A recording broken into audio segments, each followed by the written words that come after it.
සංවරයි. ඔබතුමාගේ ඔය නපුංසක වැඩ අපි ගාව නෑ. ඒ මොකක්ද? bilang nem කවදාවත් ඇදලා නැහැ.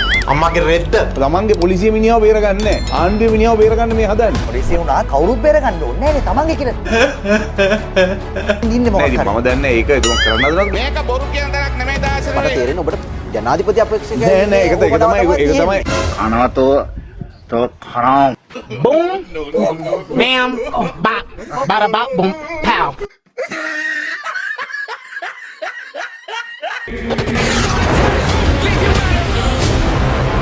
let's do this දැන් මේ කරුණු සියල්ලම ගත්තයින් පස්සේ මේ නීති ආධිපත්‍ය කාගේ අතේද තියෙන කියන කාරණේනේ යන්නේ. මේ රටේ ජනතාවටත් මේවා තේරුම් යන්න දෙන්න ඕනේ. මොකද හේතුව මේගොල්ලෝනේ කිව්වේ මේ වගේ පාරිශුද්ධ සුප්‍රසේ මේ පාරිශුද්ධ මිනිස්සු ටිකක් කොහෙවත් හිටියේ නැහැ. මිනිස්සුන්ට හරිම මේ දේශපාලඥයෝ ගැන කිව්වේ ඔවුන් උඩින් යන්නේ උන්ට කතා කරන්න තේරෙන්නේ නැහැ. මෙහෙමයි කියලා අපි නම් එහෙම කවදාකවත් ඇදිලා නැහැ.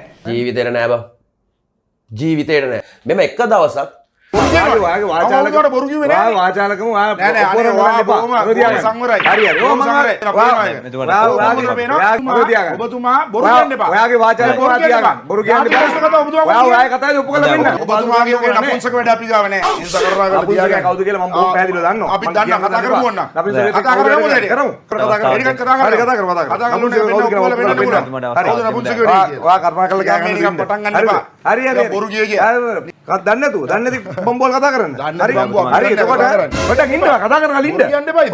කතා කරලා ඉන්නේ නේ ඔයා. කතා කරන තමයි දෙන්නේ කතා කරද්දී ඔබතුමා කියන්නේ බොරු. ඔයා මේ කරුණා කළා ඔයා කියපු දේවල්ට මම උත්තර දෙන්නේ. අද තියාගන්න. අපි දාසිරි මට මොකද අවස්ථාව ඒ මොකද්ද? මොකද්ද? නෑ අපි දාසිරි මොකද්ද ඔයාලට කරන්නේ? මොකද අවස්ථාව නෙමෙයි මම වගේ උනද තියෙන්නේ. අපි කෙටි විරාමයක් අපි නම් එම් කවදාකවත් ඇදිලා නැහැ. අම්මගේ රෙද්ද දන්නේ නැතුව දන්නේ නැති බම්බෝල් කතා කරන්න. කැතයි ලැජ්ජයි ඇත්තනම්.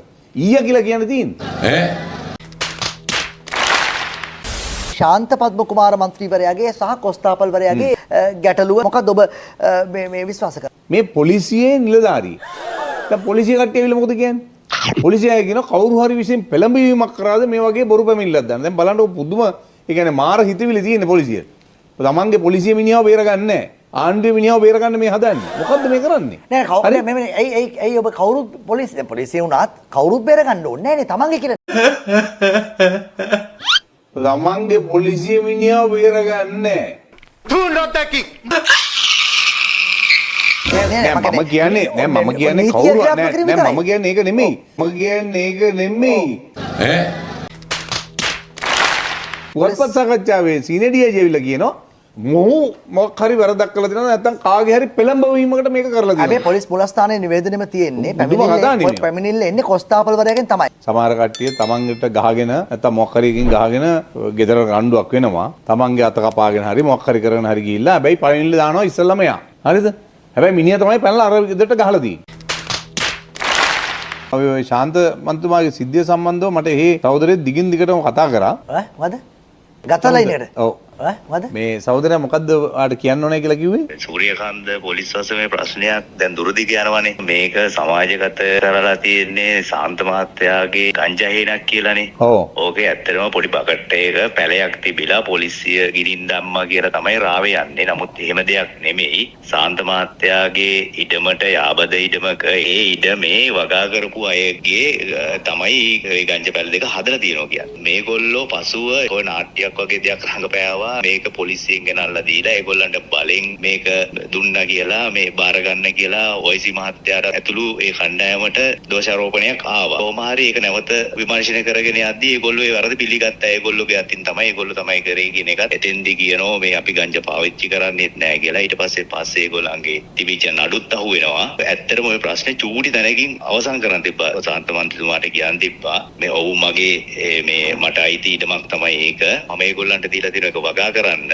ඒගොල්ලෝ ගංජා පාවිච්චි කරන එකද නැද්ද කියන එක මම දන්නේ නැහැ. මම මහජන නියෝජිතයෙක්. ගංජා වගා කරන්න. එයා බේරන්නේ නැතුව මේවා මේ පැටලෙන්නේ නැතුව. පැටලෙන්නේ නැතුව. ඔව් මේ දිගටම කතා කරපින්ද මම ගත්තේ. මම මාත් එක කියන්නේ මම ඇත්තටම කියන්නේ ජමන්ත අපේ ඉඩමක හරි දාලා තිනවා කවුරු හරි දෙන්නෙක් ඇවිල්ලා මේක වගා කරනවා. වගා කරන ASCII ඒ අක්කු දෙන්න ගංජා පැල දෙකක් වවලා. හරිද? මම මොකද කරන්නේ? මමද වවලා තියෙන්නේ. හරි? හොයලා බලන්න කියන පොලිසියට එනම නීතිය ක්‍රියාත්මක කරන්න කියන. ඉතින් එයාගෙත් නෙමෙයිලු මේ ඉඩම. හරි. මාතෘකා රසකට අවධානය යොමු කරන්න තිබෙනවා. දිත්වා සුලිකුණාටෙන් පස්සේ විවිධ අය ප්‍රකාශ කරන දෙයක් තමයි මේ අනාමකේ කිව්වා කියපු දේ හරි විදියට ඇක්ෂන් එකක් ගත්තේ නැහැ. මේ සම්බන්ධව කතා කිරීම නිසා අද අතුල කරුණානායක මැතිතුමා අධ්‍යක්ෂ ජෙනරාල්තුමා අද නිවාසට සීන්නේ. උඩ එළියට ඇවිල්ලා පුවත්පත් සාකච්ඡාවක් තියන්න බෑ. නිවාස අඩස්සියක නෝ හිර කරගෙන එතුමාට ඇවිල්ලා ඕනනම් මේ කාර්ගුණ විද්‍යා දෙපාර්තමේන්තුවේ පුළුවන් නම් කරන්න කියන්න. ඒක වෙනම කතාවක්. ඇවිල්ලා බාහිර කතා කරනවා කියන එක වෙනම කතාවක්. ඔය පාවිච්චි කරපු වචනේ නිවාස අඩස්සිය. ඒක ඊට වඩා බරපතල කතාවක්. දැන් ඔබතුමා කොහොමද එහෙම තාවුරුවේ කියන්නේ? නිවාස අඩස්සියක වචනේ පාවිච්චි කළේ ඇයි? නෑ හේතුව මට දැනෙන ආරංචි හැටියට එයා දරුවෝ දෙන්නටවත් තාත්තට කතා කරන්න බය තත්ත්වයක තමයි ඒගොල්ලෝ බය වෙලා ඉන්නේ. ඒගොල්ලෝ බය වෙලා ඉන්නේ. මොකද හේතුව මේ ආරක්ෂක අමාත්‍යාංශය යටතේ ඔහුව විශාල භීතියකට පත් කරලා තියෙනවා. ඔබට ඔහු සමග සම්බන්ධතාවයක් තියෙනවද? මට මොකද මං එතුමාට පුද්ගලිකව කතා කරේ නෑ.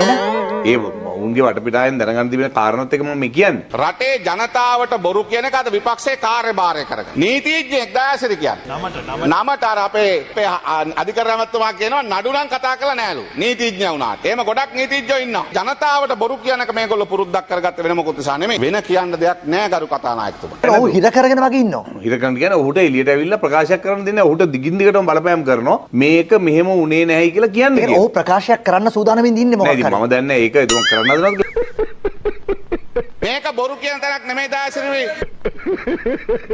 ඉතින් මේක සම්පූර්ණ වැරදි. ඒ කියන්නේ යාට මේ ප්‍රෙෂර් ආණ්ඩුව එකක් තනි කර තමන් කරපු වැරද්දට ඒ කියන්නේ ප්‍රෙෂර් එකක් තියෙන්නේ එහෙම එකක් ස්ටේට්මන්ට් එකක් දුන්නේ නැහැ කියලා කියන්න කියලා. නෑ ඕක කියන්නේ නෑ එහෙම එකක් උනේ නැහැ වගේ. කියන්නේ මට එහෙම එකක් ආවේ නෑ අපි එහෙම කිව්වේ නෑ වගේ අර. ආණ්ඩුව ඒ වගේ දෙයක් කරයිද? ඒ කියන්නේ දැන් ආණ්ඩුව ඔය විදිහට ප්‍රෙෂර් එකක් දීදී මෙතුමාව තියා ගැනීම තුලින් ඒක ආණ්ඩුවටම නවාසියක් වෙන්නේ.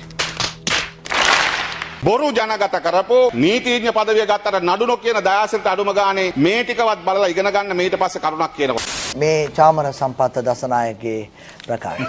දයාසිරි ජයසේකර මැතිතුමත් එක්ක මේගොල්ලෝ මට නොකිය රැස්වීම් තුනක් තිබුණා. හොඳ වෙලාවට මේගොල්ලෝ මගේ മന്ത്രി දුරයක් කාටවත් දෙන්න පොරොත්තුනාද කියලා මේ ඉන්න නිමල් තිරිපාල ඇමතුමාට ඇරලා මම පාර්ලිමේන්තුවට ආපු හිටියා. ලස්සන වුණාට සින්දුවක් කිව්වට ලස්සනට කතාව ඇහුවට මිනිස්සු එහෙම ඡන්ද දෙන්නේ නැහැ. මාව අනීතික ලෙස තමයි ලේකම් ධූරයෙන් ඉවත් කරන්නේ. සමග තනතුරු දෙකක් හදන්න නායක සහ සභාපති කියලා තනතුරු දෙකක්. ඒතකොට සභාපතිවරයා විදියට නිවාසිරි පාසිල මැතිතුමා ඉන්නවා. නායකයා විදියට මට එන්න පුළුවන්. නායකයා විදියට මට එන්න පුළුවන්.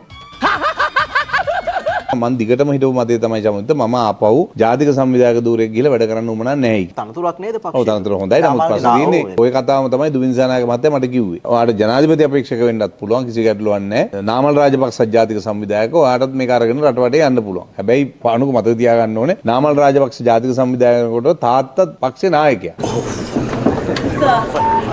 ඒ කියන්නේ මට තේරෙන්නේ ඔබට ජනාධිපති අපේක්ෂකයෙක් නෑ ඒක තමයි අනවතෝ තෝ කණාම් ශ්‍රී ලංකා නිදහස් පක්ෂයේ මේ ජනාධිපති අපේක්ෂක වෙන්න තරම් ගොම් මෝඩෙක් නෙමෙයි දයාසිරි ජයසේකර.